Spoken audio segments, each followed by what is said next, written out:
She's not my mom, just someone who raised me, he told the hairstylist.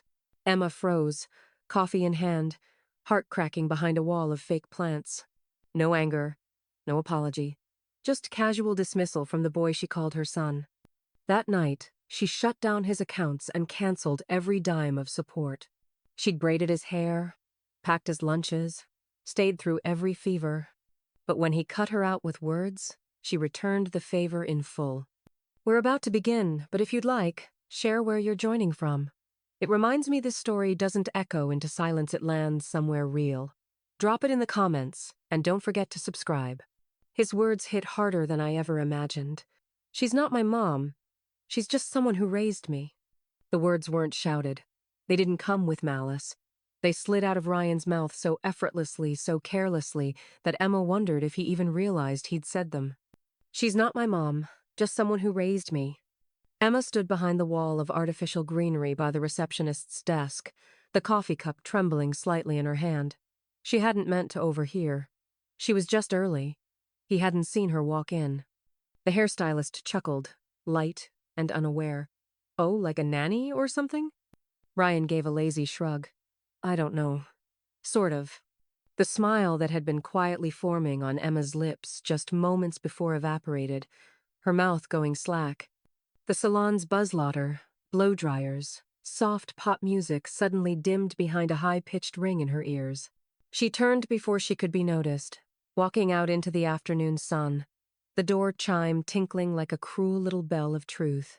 The coffee, his usual, extra cream, no sugar, was still warm in her hand. It felt ridiculous now. Back in the car, she sat with the engine off, staring through the windshield at nothing. People passed by on the sidewalk, a mother adjusting her child's backpack, two teenagers laughing into their phones. All of it unfolded like a distant movie she wasn't part of anymore. She could still hear his voice, indifferent and detached. Just someone who raised me. The phrase clung to her like wet fabric. Emma had braided his hair when he was 8 and self-conscious.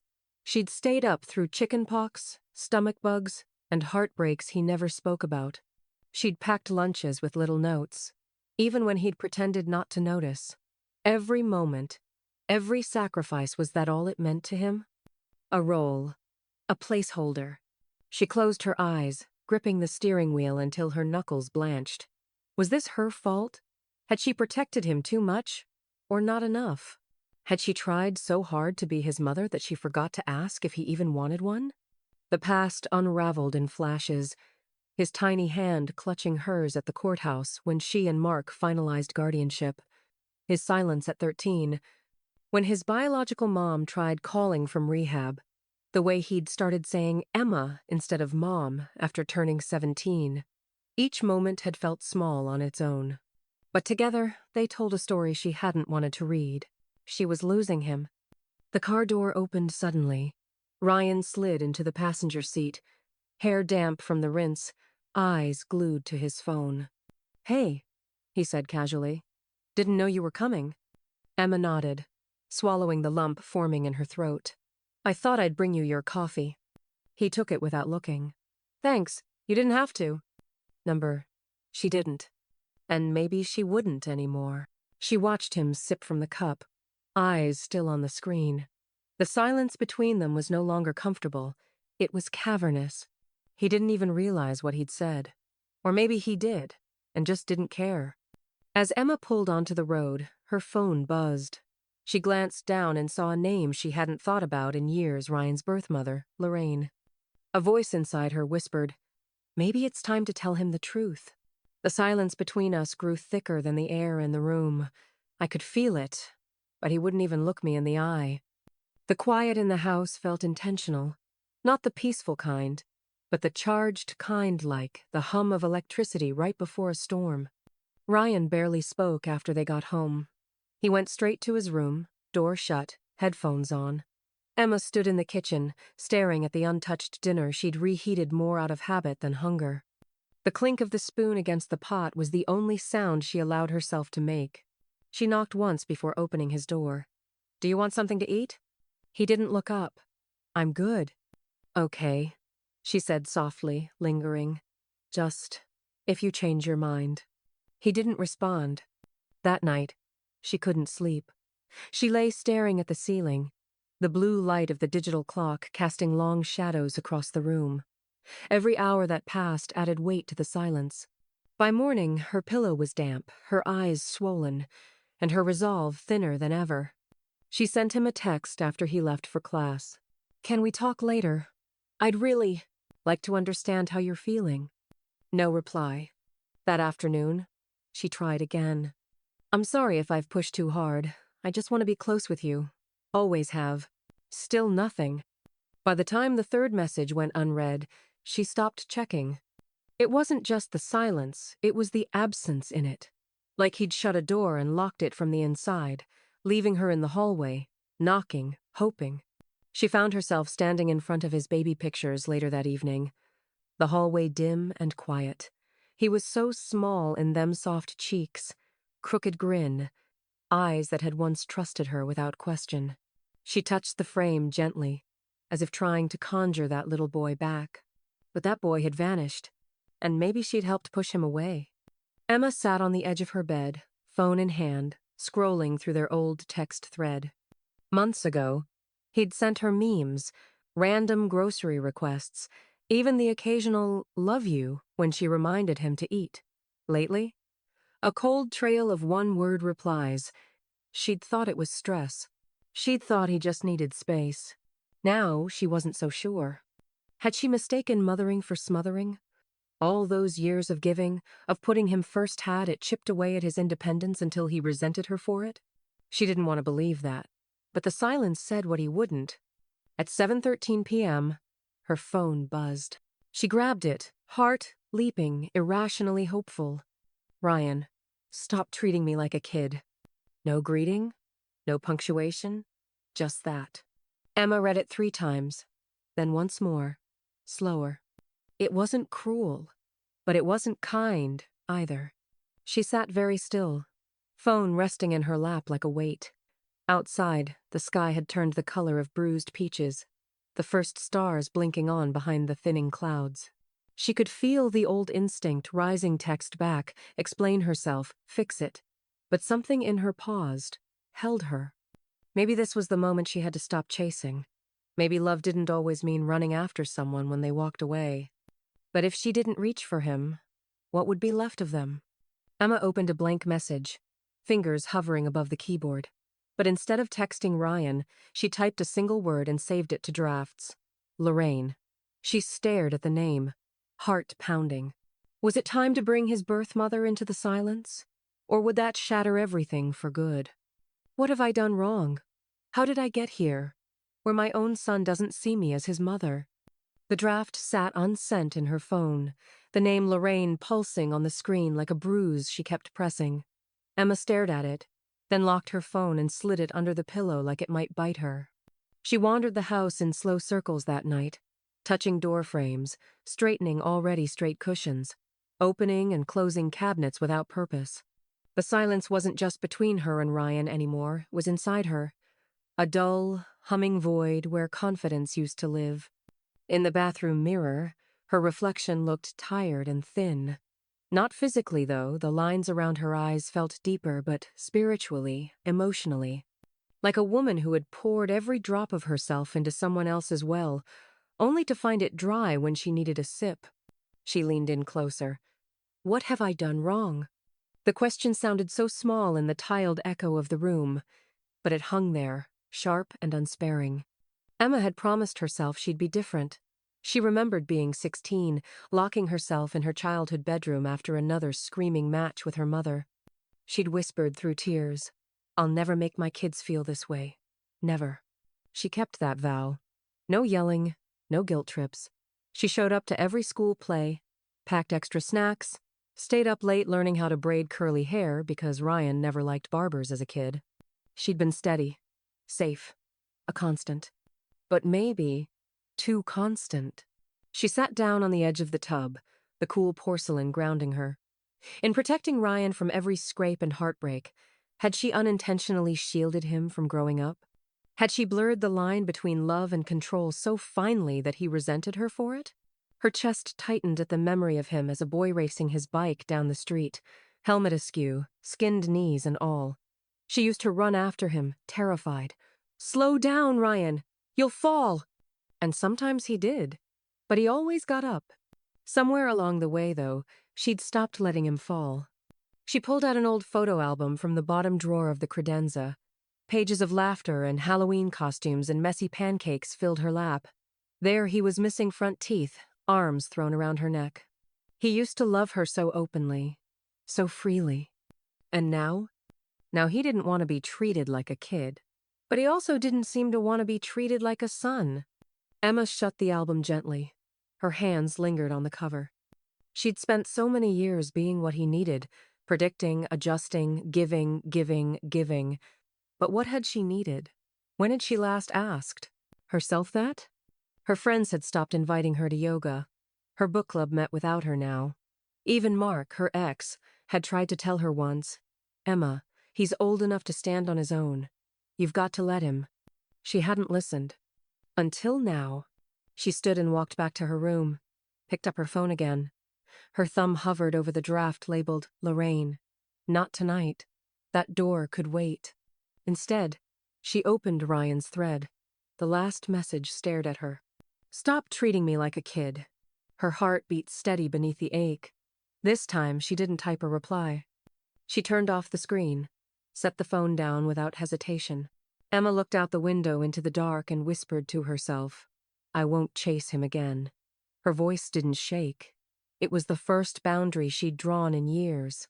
Whether he noticed or not, she meant it. Enough is enough. I've been there for him for years now. I'll let him style his own future. Emma woke early the next morning, not to the sound of her alarm, but to the clarity of a decision finally made. It didn't come with rage or sadness. It arrived quietly, like the first breeze of fall through an open window. She made coffee, black, no sugar. She didn't bother reheating breakfast for Ryan or setting aside leftovers for when he came back from campus. Instead, she sat at the kitchen table, surrounded by silence, and opened her laptop. Her bank account blinked to life on the screen. The monthly transfers to Ryan's rent, groceries, and entertainment card lined up like tiny receipts of devotion. She stared at them for a long moment, her index finger hovering. Then she clicked, "Cancel."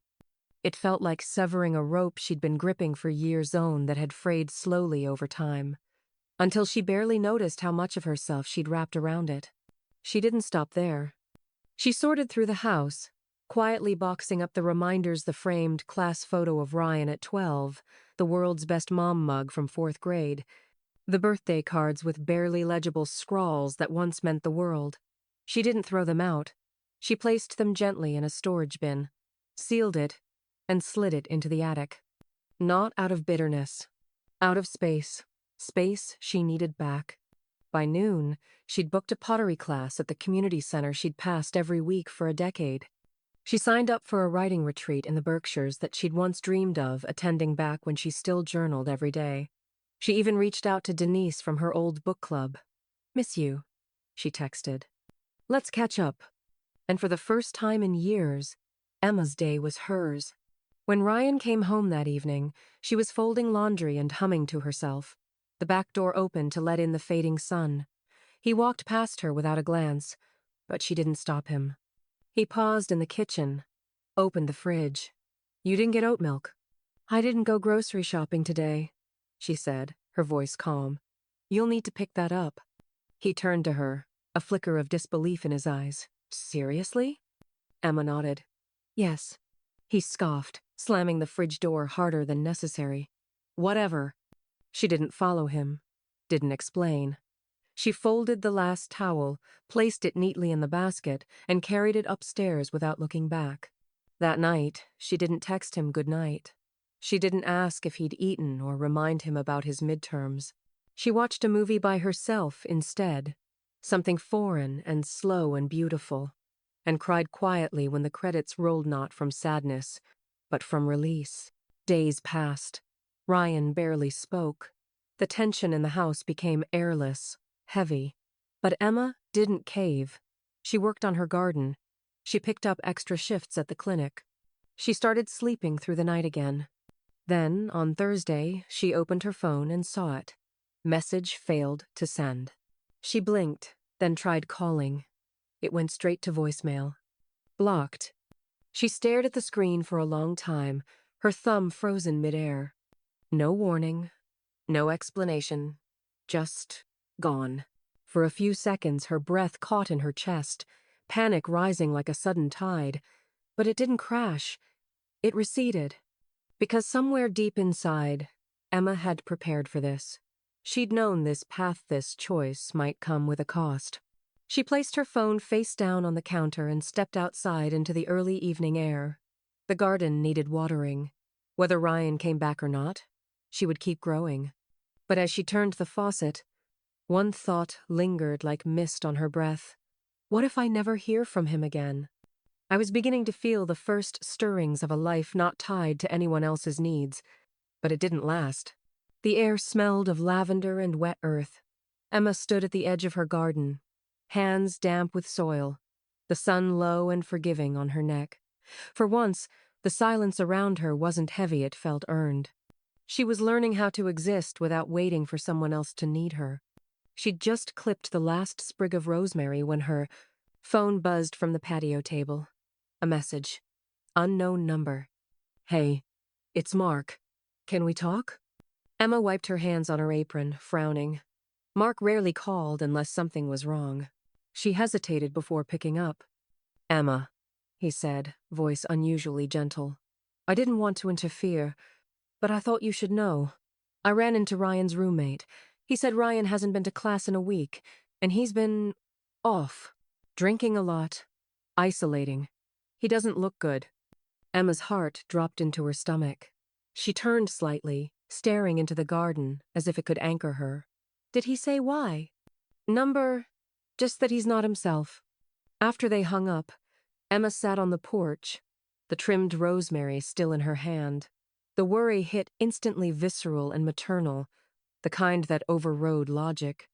Her first instinct was to grab her keys, drive across town, make him soup, clean his room, hold his hand through whatever he was going through.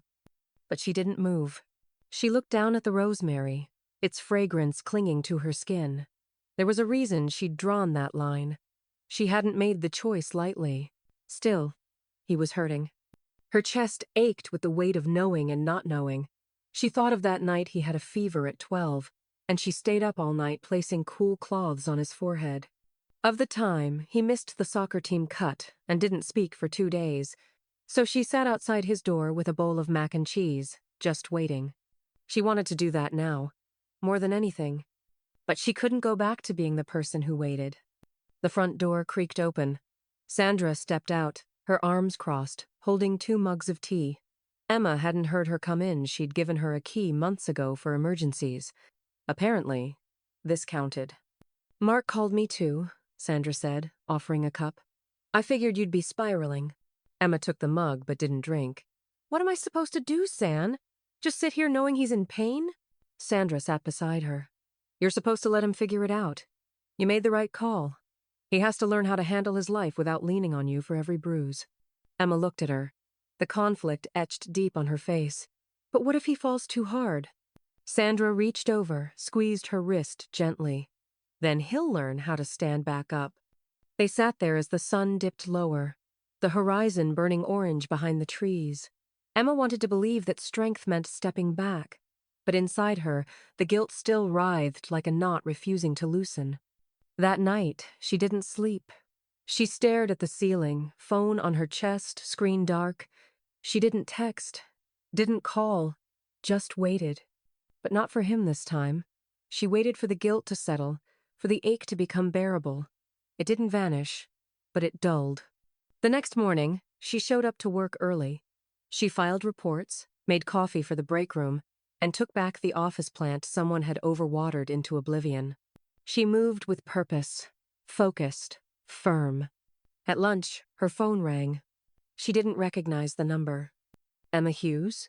A woman's voice asked. Yes? This is Marcia Franklin from Region Care HQ. We've been watching your leadership over the last quarter, and there's an opening we think you'd be perfect for Director of Outreach. It's a big step up. Would you be open to discussing? Emma stood in the break room, frozen. The promotion was everything she'd dreamed of, but accepting it meant closing the chapter on the life she'd lived for Ryan. As the woman's voice waited on the other end of the line, Emma whispered, "I think I'm ready." But she wasn't sure if she meant it. Ryan had made his choice. Now, it was my turn to embrace mine. Emma accepted the promotion. Not in some dramatic, life-altering moment, but with a calm, measured yes that surprised even her. She'd hung up the phone and sat for a long while, her tea cooling beside her, watching dust motes dance in the sunlight. The old Emma would have second-guessed it, waited to run it past Ryan, wondered if he'd feel abandoned. But that Emma had gone quiet. The new Emma still bruised, still healing was learning how to breathe without permission. The weeks that followed moved swiftly. Meetings, strategy sessions, team-building events. The office buzzed with her ideas, her efficiency, her calm leadership. People sought her out now not for advice on parenting, but for direction, for insight. She wasn't just holding things together anymore. She was building something. She bought herself a new blazer, navy blue, tailored. She wore it like armor, but not to protect, more to signal that she was here, present, whole. At home, things shifted, too. She kept her evenings free. No hovering over her phone. No rechecking old messages. Instead, she filled her calendar with life pottery on Mondays, a running club on Thursdays, and coffee dates with Denise and another woman from the retreat who'd become fast friends. Their conversations were rich with laughter, books, and plans for a possible girls' trip to Santa Fe. One Saturday, Emma walked through the farmer's market alone, sunlight glinting off fresh honey jars and rows of lavender bundles. She bought peaches. She chatted with a beekeeper. She laughed, really laughed, when a small child mistook her for a balloon artist and handed her a half-melted popsicle. She didn't feel like a mother at that moment, or a caretaker, or even a woman waiting for an apology. She just felt like herself, and that was enough. Her house felt lighter, too. She'd repainted the guest room a soft green and started keeping fresh flowers in the kitchen. There were no more passive glances at the attic door, no more lingering in Ryan's empty room. The absence hadn't stopped hurting, but it had stopped defining her. One evening, she stood brushing her teeth, her reflection steadier than it had been in months. There were still lines of worry, yes, but her eyes had sharpened. There was a stillness to her now, not born from giving up, but from acceptance. He might come back, he might not. But she'd no longer pause her life either way. She crawled into bed, freshly laundered sheets cool against her skin, and opened a book she'd meant to read for years. Halfway through the first chapter, her phone vibrated against the nightstand. She ignored it at first, then reached over and glanced at the screen. A message from an unfamiliar email address. Subject line: Ryan's graduation. Invitation attached. She blinked. The file loaded slowly. A formal PDF, university seal, gold text. His name listed proudly in the class of graduates. There was no note, no message, no "hope you can come," just the invitation. Emma sat upright, the weight of the decision crashing over her like a slow-moving tide. After everything, the silence, the distance, the blocking, and now this? Was it peace? Was it guilt? Was it an olive branch? She didn't know. Emma set the phone down beside her and stared at the ceiling, heart hammering. Could she show up without reopening the wound? Could she sit in the crowd, anonymous, cheering for a son who might never look her way? She closed her eyes and whispered into the quiet, "I don't know what he wants from me anymore." But deep down, she knew the real question was, what did she want now? It was an invitation to a new chapter, a chapter where I might not be a part of his story. Emma stared at the ceiling long after the screen dimmed. The invitation sat heavy in her inbox like a dare. There had been no message, no warmth, just his name, printed on that gold-trimmed document, as though that alone should be enough to bridge the void. By morning, the quiet ache in her chest had spread like fog. She couldn't read into the gesture there was too little to hold on to. Was it obligation? A loophole in his guilt? A silent courtesy from someone who didn't want her, but didn't want her absence to be noticed either. And yet, she printed the invitation.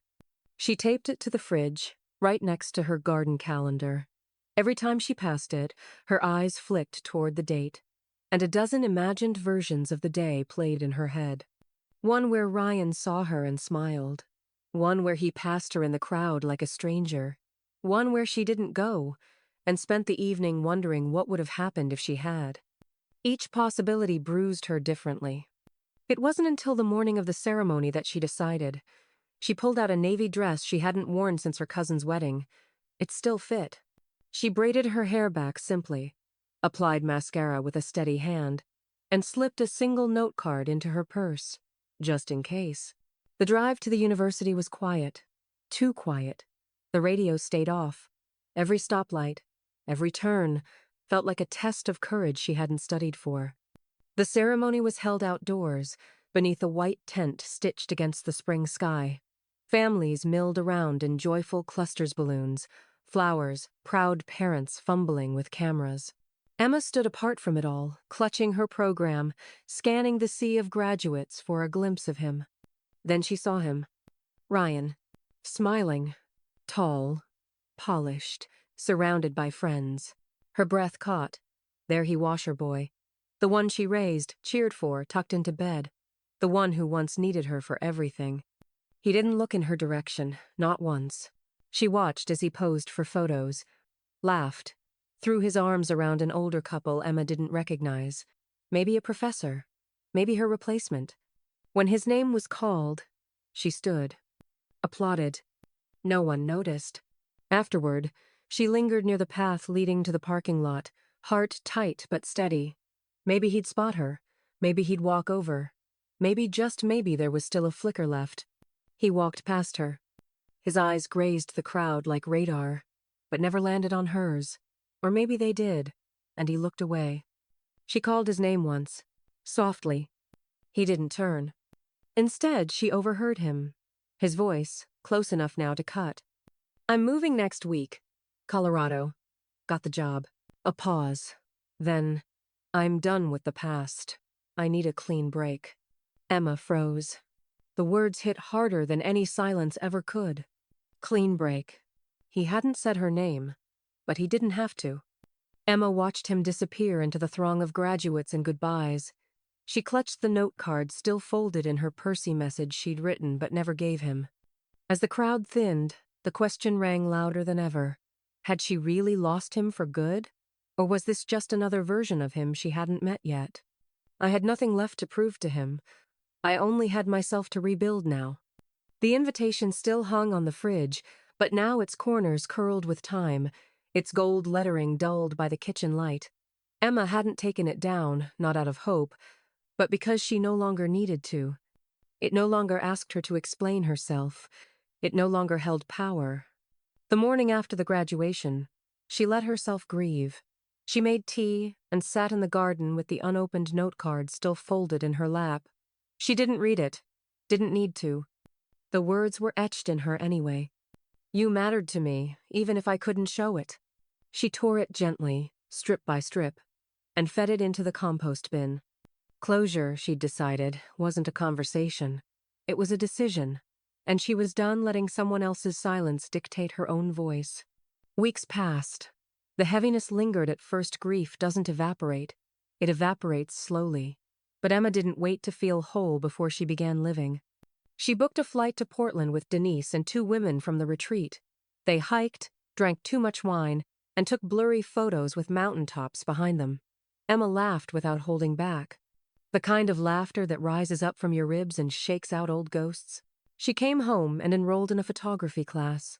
She spent Sunday mornings in cafes editing pictures of early dawn flowers and street musicians. She started saving for a new car, something sleek and red-knot practical, but hers. She stopped sending holiday cards to people who hadn't called in years, and she no longer paused at the attic door or flinched at Ryan's name. It wasn't that he didn't matter anymore. It was that she mattered now, too. Work blossomed. Her new role challenged her, demanded her creativity. Her team respected her, looked to her, thanked her. She saw her worth reflected in their confidence and in her own ability to say no when it mattered. She no longer sat in stillness waiting for texts. She danced in her kitchen when she felt like it, and ate dinner late if she wanted to. Her life, once so anchored to someone else's emotional tides, finally moved with her own rhythm. And yet, some nights still carried echoes. The good ones, the difficult ones. Not regrets, just memories that lived quietly inside her. She let them stay. They were part of her too. She was standing at the sink one evening, rinsing blueberries, when her phone rang. A simple buzz against the counter. She reached for it without thinking. The screen lit up. Ryan. Her hand paused midair. Not a message, not an email. A call. The name stared back at her, bold and unexpected. Her pulse kicked up. She didn't move at first, just stared, as if the act of answering might unspool everything she'd spent months rebuilding. Her breath caught somewhere between shock and something else. Not fear, not hope, just stillness. The phone rang again. She set the bowl of blueberries down, wiped her hands slowly on a towel, and pressed accept. But before she spoke, she closed her eyes, steadying herself not for his words, but for who she would be when she heard them. I never expected an apology, but there it was, quietly waiting on my phone. Hey, Ryan said. The word barely filled the space between them.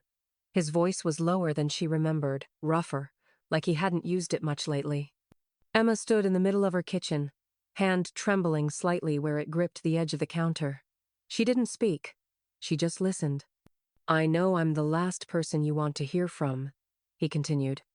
I wouldn't blame you if you hung up, but I've been thinking about everything. Emma's jaw tightened. Her pulse thudded loud in her ears. I've been angry, he said, for a long time.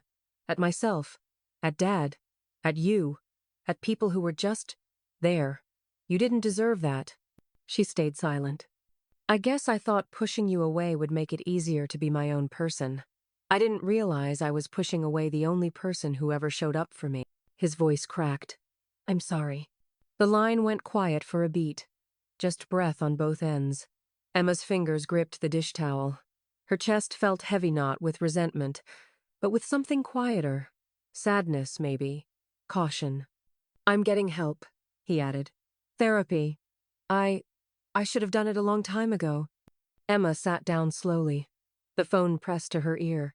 She found her voice, soft and steady. Why now? Another pause. Because I realized no one else was going to fix this. And because I miss you. The words landed hard. Not with the heat of old wounds, but with the chill of how much time had passed, of how far they'd both traveled apart. I'm not expecting you to forgive me, he said quickly. I needed to say it. I needed you to know. When they hung up, Emma didn't cry. She didn't even move for a long time. She just sat there in the kitchen, the blueberries still in the colander, her tea gone cold beside them. It wasn't closure. It wasn't reconciliation. It was a door not open, not closed, just unlocked. That night, she didn't respond. She let herself sleep. She let herself feel first. In the morning, the apology was still in her call log. She stared at it for a long time, then tapped out a message. Thank you for calling. I heard what you said. I need time, but I appreciate your honesty. She sent it. No punctuation, no promises. But it was more than silence. Days passed. She worked. She walked. She breathed. And for the first time in a long while, her thoughts of Ryan weren't tangled in guilt or ache. They simply were. He texted a week later. Would you be open to meeting for coffee sometime? Just to talk. Emma read it twice. Her heart stirred, unsure whether it was fear or hope, or something else entirely. She placed the phone down, gently, as if it were fragile. She walked out into her garden, the late sun warming her shoulders. The message still sat unread in her response box. She closed her eyes, inhaled deeply, and whispered, Am I ready? The wind didn't answer, but something inside her shifted just enough to consider it. This was in your first step toward rebuilding what was broken. The cafe was quiet mid-morning lull, soft jazz humming beneath the clink of ceramic mugs and low conversation. Emma chose a table near the window, the one with a view of the street trees just beginning to turn gold at the tips. She arrived early. Not because she was eager, but because she needed a moment to settle into the reality of what she'd agreed to. She ordered chamomile tea, something simple, gentle. Her fingers circled the rim of the mug as she rehearsed responses she might never need. If he was defensive, if he was cold, if he cried. She didn't know which scared her more. When Ryan walked in, she knew it was him before she looked up. There was a nervous energy in his shoulders, a hesitance in the way he scanned the room. He spotted her, gave a small nod. He looked older. Maybe it was the haircut, or the weight he seemed to carry differently now. Or maybe it was the absence of the boy she used to recognize in his face. He sat across from her. "Hi," he said. Emma offered a faint smile. "Hi." They didn't hug. A pause stretched between them like a fragile bridge. "I wasn't sure you'd come," he said, hands clasped around his coffee cup. Emma tilted her head slightly. "Neither was I." That earned a breath of something close to a laugh. Nervous. Honest. "I've been thinking about what I said to you," Ryan said, staring down at the steam. "The day at the salon, and after. I can't explain why I was so cruel, but I know I was, and I'm sorry." Emma nodded slowly, not out of forgiveness, but recognition. "I know." He looked up, eyes heavy with shame. "I was scared, angry. I didn't know how to deal with anything. You were the safest person to blame." Emma took a sip of her tea. "It hurt." He flinched slightly. "I know." Another pause. "I'm in therapy now," he continued. "It's helped. Not fixed everything, but I'm learning how to stop pretending I don't feel anything." Emma studied him. There was something unguarded in his face now. Still unsure. Still fragile. But real. "I don't expect us to go back," Ryan added quickly. "I just want to start over, or try, if you want to." Emma let that hang for a moment. She didn't rush to fill the silence. "You don't get to undo what happened," she said gently. "Neither do I. But maybe we can. Begin from here. Just here. No expectations." He nodded, swallowing hard. "That's fair." They sat there, sipping slowly. Small talk came hesitantly: work, school, the weather in Colorado. It was stilted, but it was something. Not warmth yet, but the faint heat of possibility. When the check came, they both reached for it. Ryan stopped. "Let me get it." Emma looked at him. Not in protest, but in something close to understanding. "Okay," she said quietly. As they stood to leave, he hesitated. "Can I walk you to your car?" Emma nodded. They stepped into the autumn air, their strides slightly out of sync. She felt the distance still between them, not just in years or words, but in the deep, invisible spaces carved by time and misunderstanding. But he was beside her now, and for the first time in what felt like forever, he wasn't walking away. They reached her car. "Well," she said. "Yeah." Another silence. "I'm glad you came," Ryan said. "Really?" Emma offered a small, cautious smile. "Me too." She got in the car and watched him in the front rearview mirror as he turned and walked away, not with distance this time, but with care. And yet, as she started the engine, a quiet question tugged at her. Is care enough to rebuild what love once carried? Or was this just a soft goodbye in disguise? Sometimes, healing takes more than just time. It takes a willingness to let go of what's no longer meant for you. The leaves had begun to fall in earnest now, fluttering down in slow spirals across the yard. Emma sat on her porch with a cup of herbal tea, wrapped in the same fleece shawl she used to wear on chilly mornings when Ryan was still in high school. Back then, she'd wait for the sound of his sneakers on the stairs, the slamming of the front door, the soft echo of his voice on the phone with friends. Now, she listened only to the breeze. The meeting had left her feeling Not whole, but steadier. Like a tree that had withstood a storm knot without losing a few branches, but still rooted, still standing. She didn't rush to tell anyone how it went. Not Sandra, not Denise, not even her own journal. The words hadn't come easily, and she didn't want to polish the moment into something it wasn't. It had been tentative, honest, unfinished, but it was a beginning or maybe an end to the part of her that had been waiting. Emma didn't want to wait anymore. Instead, she focused on the garden, on work. On the travel blog, she started on a whim and updated once a week with short entries about markets in Santa Fe or small museums in Portland. She joined a women's circle at the library that met monthly to talk about grief and transition and reinvention. She wasn't reinventing herself, exactly. She was remembering who she'd been before the weight of motherhood, before the endless, quiet accommodations. That girl who loved rainy bookstores and salsa dancing, who once dreamed of writing a novel and kept a notebook of character sketches under her mattress. She pulled that notebook out again. Some of the sketches still made her smile.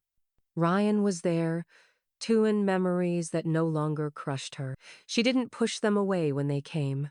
The birthday parties, the whispered goodnights, the long walks after middle school heartbreaks. They belonged to her. Not because he still acknowledged them, but because she lived them. They were hers. One morning, she took a long drive through the countryside with the windows down. No destination, just the rhythm of the road and the music of a playlist she'd made for no one but herself. At a small roadside diner, she ordered pancakes and read for an hour without looking at her phone. It was the best meal she'd had in years. And still, in the quiet moments, Ryan's voice lingered. Not as an ache, but as a thread she wasn't ready to cut. She didn't chase it, but she didn't close the door either. One afternoon, she was pulling weeds along the back fence when her phone buzzed on the porch rail. Dirt clung to her gloves, the sun warming her back. She almost didn't check it right away, but something nudged her. She peeled one glove off, reached for the screen. Ryan? She opened the message, breath catching as her eyes scanned the words. Let's start over. No expectations. 7 words. Simple. Careful. Hopeful. Emma stood with the phone in her hand, heart full but calm. She didn't smile. She didn't cry. She just stared at the screen, knowing the next step wasn't about what he wanted, it was about what she was willing to give. And for once, she didn't need to decide right away. Sometimes, the hardest part of healing is knowing when to walk away. The wind had changed. Emma could feel it not in the weather, but in her body. There was no particular event, no milestone marked. Just a quiet shift, like the settling of a room after the guests have gone. She sat at the kitchen table, sunlight filtering through the lace curtains, a cup of coffee cooling beside her. She reread Ryan's message. Let's start over. No expectations. The words didn't frighten her, but they didn't thrill her, either. She typed a reply once, then deleted it. Waited another day. Still no answer. Still no need. Because something inside her had finally turned a corner. She didn't need to answer just to prove she still cared. She didn't need to show up out of guilt. She didn't need to rush back into something that had taken years to untangle from. Not anymore. The Emma who would have dropped everything at the first sign of regret, woman who believed that healing someone else was the same as loving them, she was gone now. And what remained was steadier, quieter, wiser. When Ryan called again 3 nights later, her phone lit up on the bedside table. She didn't rush to grab it. Instead, she finished brushing her hair, capped the lotion bottle, turned down the bed. Only then did she sit and pick up. Hey, he said, his voice tentative. Hi, she answered, her tone even. I was hoping we could try again. Really try. No pressure. I don't want this to be how our story ends. Emma closed her eyes. Not to shut him out, but to hear herself better. She could hear the sincerity, the ache, and for the first time she felt nothing sharp, just space, a kind, resolute space where love had once fought to survive. I appreciate that, she said gently, but I think we've done what we could. He was silent on the other end. "I'm not angry," she continued, "and I don't want you to feel punished, but I've spent years trying to be what you needed, and somewhere in that, I stopped asking what I needed." She breathed. "I've let go, Ryan. It's time for you to do the same." There was a quiet inhale on his end. No plea, no protest. "Okay," he whispered. She waited, letting the word hang in the air like a feather falling. "Take care of yourself," she said. "You too," he replied, barely audible. Emma ended the call and set her phone down with care. Not as if she were breaking something, but as if she were finally placing it where it belonged. She exhaled, deeply, fully. For the first time in years, there was nothing left to fix, just a life, wide open, waiting. Healing isn't linear. Some days it's a struggle, but I'm learning to move forward. The early winter air was crisp but kind. Emma pulled her coat tighter around her as she stepped out of the bakery with a warm croissant tucked into a paper bag and a second coffee, this one for Sandra, who had insisted they meet once a week now. No excuses, no disappearing acts. The streets were quiet, dusted in pale gold light, and Emma walked them slowly, not because she was tired, but because she could. There was no rush, no one waiting, no list she had to cross through before she allowed herself to breathe. And she was breathing now, deeply, fully. Some mornings were harder than others. Some memories still showed up uninvited small pangs in the middle of folding laundry or driving past Ryan's old school. But the grief no longer roared. It whispered, and she'd learned to nod at it, acknowledge it, then let it pass like a familiar guest who no longer needed entertaining. At work, she was thriving. The regional director role had bloomed into something greater than she imagined. Not just leadership, but influence. She'd started a mentorship program for young women on the team. Her ideas were respected. Her voice mattered. And outside work, her world was richer, fuller. The women's circle had turned into a small, fierce tribe. They shared stories, books, heartbreaks, jokes that turned into tears, and tears that turned back into laughter. One of them, Claire, invited her to a poetry reading downtown, and Emma not only attended, she read, out loud, a piece she'd written about holding on too long. When she finished, the applause came gentle and sincere. She hadn't realized how much she needed that sound. Emma no longer waited for Ryan's name to appear on her screen. She no longer braced for sudden waves of guilt or second-guessing. She'd made peace with what she gave, and what she could no longer give. She didn't need to be needed to feel valuable. She didn't need to be forgiven to feel whole. It was a strange kind of joy quiet, rooted in solitude rather than companionship. It came in the form of sleeping through the night, of cooking a new recipe without asking if anyone else would eat it, of buying a ticket to a film she wanted to see, alone, and savoring every moment of it. Somewhere along the way, she had stopped defining her peace by someone else's presence, and that changed everything. That evening, she returned home as the sun was beginning its descent, painting the sky in strokes of fire and rose. The garden was asleep now, its soil bare and resting, waiting for spring. Emma pulled a blanket around her shoulders and sat on the porch steps, the same spot where so many hard decisions had been made. But tonight, there was no decision to make, no past knocking on the door, just the soft breath of dusk and the quiet pulse of her own heart, steady and sure. She watched the sky shift color by color, each second more beautiful than the last, not because it promised something, but because it asked for nothing in return. Emma leaned back, her gaze still fixed on the sky. She didn't know exactly what was next, and for the first time in years, that didn't scare her. It thrilled her, because this wasn't an ending. It was the first breath of something new, and tomorrow, she would begin again. Sometimes, a new chapter begins when you stop looking back. The sun rose slow and soft over the horizon, casting pale gold light through the curtains of Emma's bedroom. She didn't wake with a jolt, or to the buzz of her phone, or a to-do list waiting. She simply opened her eyes and let the light land on her face, the silence greeting her like a friend. This morning was hers, like every morning had been lately. She got up, made coffee, and turned on a playlist she hadn't heard in years she used to play while painting the nursery before Ryan ever called her Mom. The songs didn't sting anymore. They shimmered. The kitchen was warm, humming with life as she flipped through a travel magazine and circled a small coastal village in Italy. She'd been learning Italian, 10 minutes a day, just enough to dream. Her calendar was full but not busy. A writing session later, a team call with her mentorship group, then dinner with Clara and Denise at the new vegan bistro. Emma wasn't chasing meaning anymore. She was living in it. She watered her plants, wrote 2 paragraphs of a novel she hadn't told anyone about yet, took a long walk past the bookstore she loved, where they now kept her poetry on the local author's shelf. And somewhere in that walk, as the breeze caught the hem of her coat, Emma felt a kind of lightness that used to feel impossible. Not because everything had healed perfectly, but because she had learned to hold her own hand through the healing. The grief, the guilt, the longing, they had changed shape. Not gone, but no longer stealing from her future. She had made peace with Ryan's silence. She didn't measure her days by his calls or lack thereof. She loved him from a distance now, the same way one might love a season that's past grateful for its bloom, even as it fades.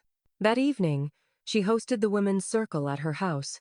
They sat on cushions in her living room, the fire crackling, each woman sharing a word they wanted to carry into the new year. When it came to Emma, she said only, "Steady." They understood, and that was enough. Later, after everyone had gone, she cleaned the mugs slowly, not out of obligation but enjoyment. The house smelled like cinnamon and laughter. She poured herself a final cup of tea and stepped out onto the porch, watching the wind stir the last of the autumn leaves across the lawn. Her phone rang inside. She didn't rush to it. She finished her sip, then walked in, picked it up, and smiled at the name on the screen. She didn't know what the voice on the other end would say, and she didn't need to.